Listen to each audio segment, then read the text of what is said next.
Bonsoir à tous, bienvenue dans ce JT du mercredi 8 juillet 2020, toutes les heures à partir de 18h, l'essentiel de l'actualité du Grand Grenoble en moins de 10 minutes. Mardi, en fin de journée, les promeneurs du parc Paul Mistral à Grenoble ont pu découvrir un drôle d'oiseau. Plus habitué aux falaises, notamment celle de la Highline Marmotte Project dans le Vercors, Nathan Paulin s'était lancé le défi de relier deux symboles de Grenoble, la tour Perret, érigée pour l'exposition universelle de 1900, et l'hôtel de ville construit pour les Jeux Olympiques de 68. Le tout sans perdre le fil, ou presque. Lilian Veillé, Lina Badreddine. Suspendu dans les airs à plus de 50 mètres de haut, Nathan Paulin a réalisé une de ses plus belles expériences de highline au parc Paul Mistral. Le temps s'est arrêté pour beaucoup de spectateurs, éblouis par la performance de l'artiste. Un ami m'a dit qu'il y avait une performance au parc. Un homme allait traverser entre deux immeubles. J'ai trouvé ça incroyable, alors je suis venu voir ça. Il a été très bon et il nous a beaucoup impressionnés. Je trouve ça quand même assez impressionnant parce que c'est quand même très très haut. J'en ai fait une fois de ça et déjà à 1 mètre je trouve ça stressant et l'équilibre joue beaucoup bien évidemment. Et de l'équilibre il lui en a fallu car ce qui a le plus choqué en bas, c'était le vent. Il faut le faire, qu'est-ce qu'il a fait, vous voyez, parce que c'était quand même dangereux avec le vent qu'il y a. C'est une expérience assez courageuse pour quelqu'un. Donc il fait déjà du vent, oui. Et c'est pas évident donc, là, de traverser cette corde. Alors impressionnant, d'autant plus qu'aujourd'hui il y a beaucoup de vent et qu'on le voyait vaciller tout à l'heure, on avait peur pour lui. Et Nathan Paulin l'avoue lui-même, l'exercice était difficile. C'était vraiment pas évident, il y a beaucoup de vent là-haut et ça s'arrête pas. Je pensais qu'il allait y avoir moins de vent ce soir et en fait non, c'est très très fort. Donc c'était difficile mais en même temps c'était beau. Moi j'aime bien quand il y a des choses en plus, quand je peux vraiment sentir tous les éléments. Là j'avais pas le choix, il y avait vraiment du vent fort. Ça m'empêche de faire d'être dans le contrôle complet. Je subis plus les choses, je fais moins de mouvements. La sangle, c'est plus elle qui me contrôle que moi qui la contrôle. Mais au final j'ai réussi à faire ce que je voulais 2 fois d'affilée. Et pour surprendre un peu le public, le highliner s'est amusé à se laisser tomber. Une chute préméditée qui a beaucoup fait réagir et qui a ponctué en beauté un projet de longue date. Cette ligne sur la tour Perret, elle est assez emblématique. C'est un projet que beaucoup de gens à Grenoble ont eu, qui ne s'est jamais réalisé pour l'instant. Et puis jusqu'à aujourd'hui, moi je suis heureux de pouvoir le faire. En tant que funambule, quand on voit cette tour-là, on n'a qu'une seule envie, c'est de mettre un fil dessus. À presque 100 ans cette tour, donc c'est un bel hommage à lui rendre avant qu'elle soit refaite. Nathan Paulin n'en finira pas de nous surprendre. Il a notamment pour projet de traverser la distance entre la tour Eiffel et la tour Montparnasse à Paris. D'une longueur de 2,5 km, ce serait tout simplement un nouveau record du monde. L'exposition universelle de 1900, c'était à Paris, celle de Grenoble un peu plus tard. Cette performance artistique s'inscrit dans le cadre d'un projet baptisé Les Traceurs par le Centre chorégraphique national des Alpes. Un spectacle pourrait voir le jour en mai 2021 sur la scène nationale d'Annecy. Le bac aussi, c'est une question d'équilibre, même si cette année, crise du Covid-19 et confinement oblige, c'est le contrôle continu des premiers et deuxièmes trimestres qui faisait pencher la balance. Résultat, dans l'Académie de Grenoble, toutes séries confondues, 91,6% des candidats ont obtenu leur diplôme sans avoir à passer l'oral de rattrapage. C'est un peu plus de 10 points de plus que l'an dernier. En Isère, le taux de réussite au bac général est de 94,5%, dont presque 17% de mention très bien, 86,8% pour le taux de réussite au bac techno, 85,1% au bac pro. Les résultats des oraux de rattrapage seront connus vendredi soir. À chacun son pass. Après le pass région pour les jeunes, 350 000 bénéficiaires, le président d'Auvergne-Rhône-Alpes, Laurent Wauquiez, vient de lancer pour dès ce mois de juillet la phase expérimentale du pass région plus qui s'adresse aux retraités. 100 000 seniors seront concernés pour l'instant. Sur chaque carte, près de 80 € d'avantage pour des livres, des places de cinéma ou des lieux touristiques du territoire. La distribution de ces cartes se fera via le réseau des CARSAT, les caisses d'assurance retraite, MSA, Mutuelle Sociale Agricole et une partie des clubs seniors. Une carte qui devrait pouvoir bénéficier aux 1,6 million de retraités de la région d'ici la fin de l'année.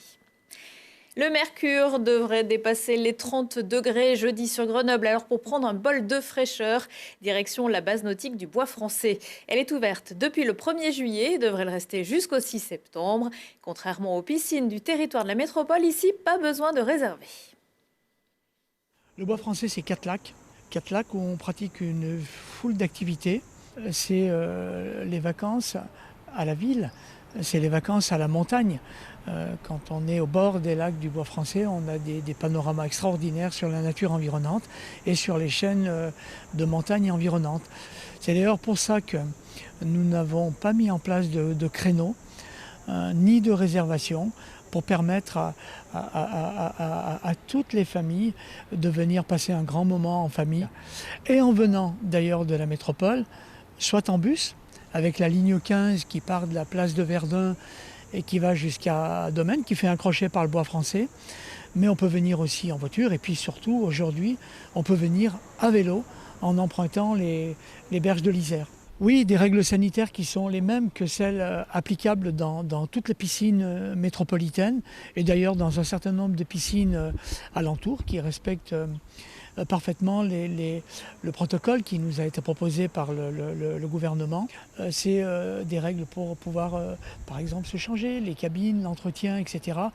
Tout cela est nettoyé de manière, après chaque passage. C'est aussi dès l'accueil, du gel hydroalcoolique, etc. Tout ce qui est proposé pour faire en sorte qu'il n'y ait pas risque de contamination. Un site accessible en transport en commun par la ligne Proximo 15 depuis la place de Verdun à Grenoble. Le réseau métropolitain solidaire du réseau de l'agglomération de Bayonne où un chauffeur a été violemment agressé il y a quelques jours. En marquant une pause du service d'1 minute à 19h30, les voyageurs aussi sont invités à respecter ce recueillement ce mercredi soir. Le pronostic vital du chauffeur de bus bayonnais de 59 ans est toujours engagé. Retour au bercail peut-être pour Red Light. Des discussions seraient en cours entre Rossignol et Benoît Laval pour la reprise de la marque créée par Benoît Laval il y a 20 ans et cédée au groupe isérois en 2016. La vente ainsi que celle de la marque de vêtements de montagne Vertical pourrait aboutir dans les prochaines semaines. Benoît Laval a par ailleurs annoncé qu'il venait d'acquérir l'agence de voyage NED, organisateur d'événements trail à l'étranger depuis 1995. Avis aux supporters du FCG qui se trouvera en vacances du côté du Var au mois d'août.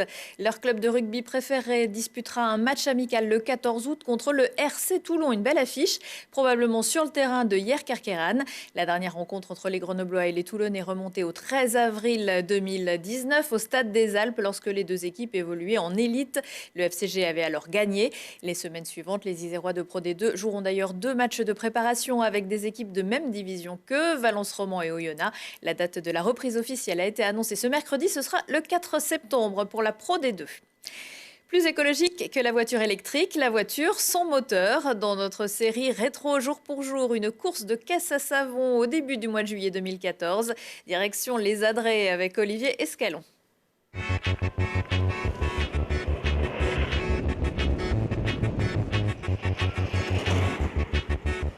À voir foncer ces petits bolides, on se croirait presque sur un rallye.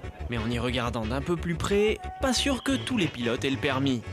La course de caisse à savon ou comment un jeu d'enfant devient discipline sportive. Le principe est simple. Des véhicules sans moteur avec une direction et des freins qui dévalent une pente pour tenter de faire le meilleur chrono. Ou pas. Mais alors d'où ça vient cette discipline ? Tout commence dans les années 30 aux États-Unis. C'est un fabricant de savon qui a eu l'idée, en voyant les enfants jouer dans la rue avec ses caisses, de livrer avec les caisses un kit pour fabriquer avec la caisse une caisse, dont le nom de caisse à savon. Et assez rapidement, il y a eu des compétitions d'organiser et ça a démarré par un championnat au bout de quelques années. Et finalement, à l'été 2014, la discipline arrive aux Adrets. Organisée par l'association Beldon Auto, cette manche qualificative pour le championnat de France voit se mesurer une trentaine de candidats sur diverses catégories, en fonction de l'âge, du poids ou du type de caisse. La catégorie folklorique est un peu à part, puisqu'elle propose de créer le véhicule que l'on souhaite sans contrainte, mis à part certaines réglementations de sécurité. Ma fille voulait faire la maison de là-haut.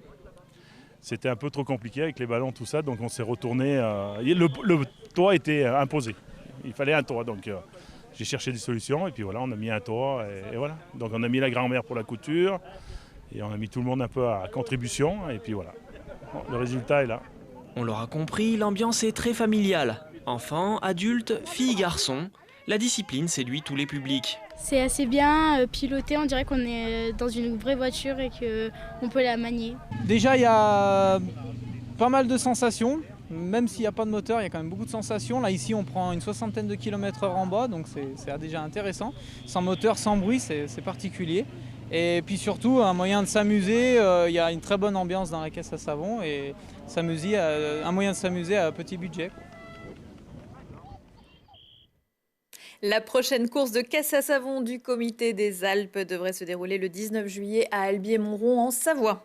Prochain rendez-vous avec l'actu dans 1 heure et en replay sur télégrenoble.net. Pour le plaisir, on se quitte avec les images de Nathan Paulin qui, je vous le rappelle, a relié sur sa Highline la Tour Perret à l'hôtel de ville de Grenoble mardi soir. Très belle soirée à tous.